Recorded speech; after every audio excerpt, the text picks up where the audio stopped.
Good afternoon friends. দেখো আজকে lunch menu. আজকে আমি কি রান্না করেছি। সাদা ভাত, চাল কুমড়োর তরকারি। আজকে 14 শাক খেতে হয়, তাই 14 শাক, আমড়ার চাটনি আর কচু ভাজা। এটা মচমচে করে আলু ভাজার মতো করে ভেজেছি, আলু চিপস ভাজার মতো করে।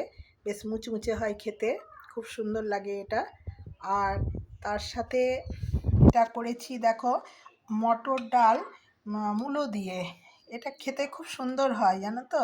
একবার যারা খেয়েছো তারা তো জানোই, আর যারা খাওনি তারা একবার ট্রাই করে দেখো। আমি কালকেও এটা করেছিলাম, খুব ভালো লেগেছে, যার জন্য আজকেও করলাম। আর কালী পুজোর আগের দিন আমরা নিরামিষ খাই, তাই আজকে সবই নিরামিষ করেছি, নিরামিষ আইটেম। আর এই দেখো, আলু, বরবটি আর পটল কুচি কুচি করে মিশিয়ে ভেজেছি, পোস্ত দিয়ে।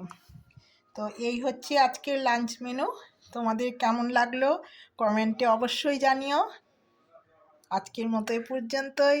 Tata, by.